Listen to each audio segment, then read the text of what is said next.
Hello, this is KMeisterJ, bringing you another video. This time, this is going to be my review of The Witcher Enhanced Edition. I'm a few years late to this party. This game came out back in 2007, but I played it recently and I wanted to give my thoughts on the game. Is this RPG worth playing 14 plus years after it's come out? I guess the answer, like the world of The Witcher, is complicated.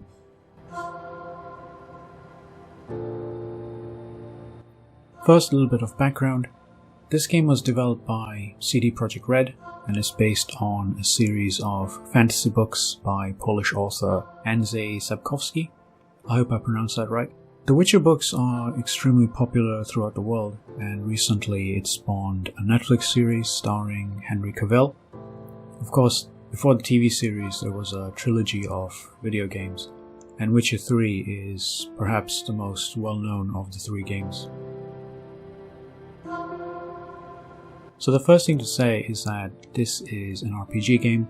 It's a direct sequel to the books and takes place a little bit of time after the end of the last book in the Witcher series.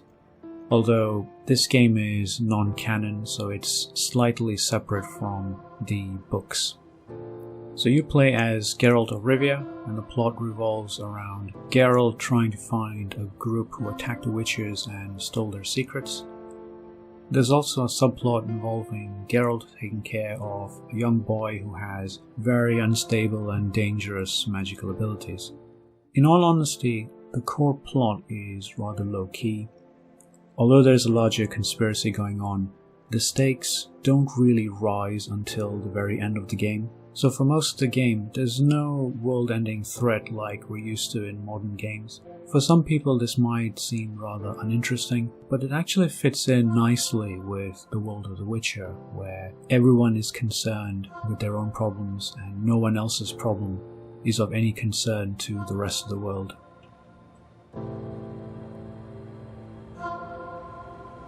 Whilst the story might not be to everyone's liking, there's a decent amount of side quests to keep you occupied. You never really feel overwhelmed with the number of side things you have to do, and this is perhaps the strongest point of the game. Its length feels just right. It's neither too short nor too long.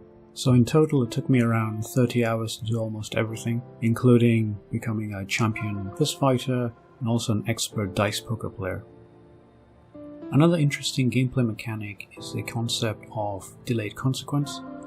What this means is that throughout the game, there are key moments where you have to make a choice, but you may not see the impact of your decision until much later on. So this adds a little bit of replayability to the game, although none of the choices appear to profoundly alter the ending. What you get are a series of 2D cutscenes with Geralt's voiceover explaining certain decisions that you made. As long as there was a chance I could save the princess, I had to try. It was worth it. Another thing to note is that this is not an open world game. When you look at the map and the surroundings, the world feels quite expansive, but this is just an illusion. You're actually in a sandboxed area with fixed boundaries, so you can go from one end of the map to the other, and then you'll be stopped by a lake or a mound or even a fence. Another issue I found was that Geralt feels really awkward to control at the best of times. You never really get the sense that you are a Witcher, you have superhuman speed and agility that you would expect from a Witcher.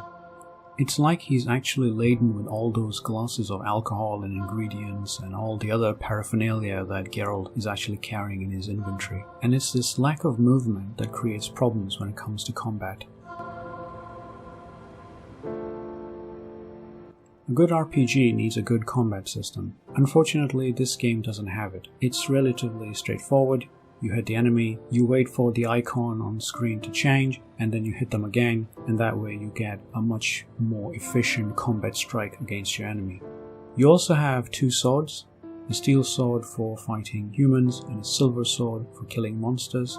You can also use oils to coat your blade, and potions to temporarily increase your abilities, or you can even make bombs to deal extra damage. You also have magical abilities like fire and air and a force field that's useful for soaking up damage. You can even take over the minds of your enemies temporarily so they can fight on your behalf. There's also a helpful pause option if you want to plan your next move, especially if you're feeling overwhelmed. You just pause the game, take stock of the situation, and then go from there. The problem I had was that when you click on an enemy with the mouse, Geralt would default to using the steel sword, which is useless against monsters. So you really need to pay attention to what sword you're using. Of course, the problem is worse later on when you are fighting a mixture of humans and monsters. And to compound the problem, if you switch swords mid-fight, the animation is painfully slow.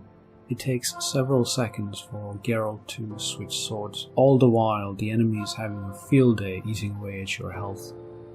Speaking of health, I really don't know why the developers included any health restoring items. None of them actually work. Eating food doesn't restore your health, it just increases the rate your health regenerates by a little bit. The only sure way to restore your health fully is by resting at a campfire, and you can't even do that at the start of the game unless you have flint in your inventory or until you learn to cast fire. This leads to uneven spikes in difficulty, especially early in the game. Oh, and don't even bother going into any dungeons unless you have a torch or a potion that lets you see in the dark, because it's impossible to see at night. This may add to the realism of the world, but it just feels like an unnecessary barrier. I wish they had just lightened everything up a little bit more so it's much easier to see at night, especially in dungeons. Like every other game, Geralt starts out with the most basic of abilities, and as you level up, you get points which you can spend to unlock more powerful attacks and attributes. Every ability is locked behind one of 3 tiers. As you level up, you get access to the higher tiers and you can unlock more powerful abilities within that tier.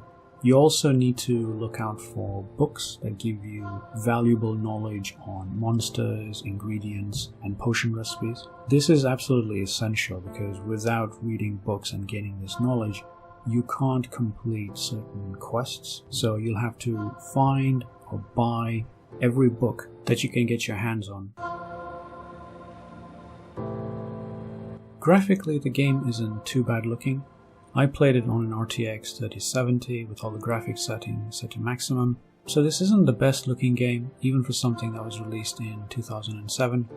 I mean, just take a look at BioShock and Uncharted. They came out in the same year as The Witcher, and they still look great today.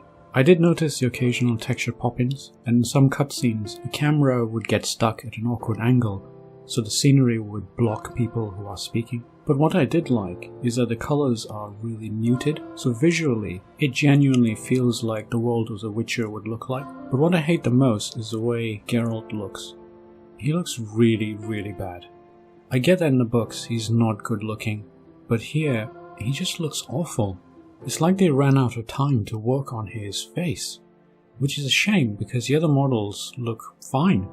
Same with the monsters. They actually look quite good, which is why I'm puzzled as to why Geralt looks the way he does. The Witcher is not a great game by modern standards.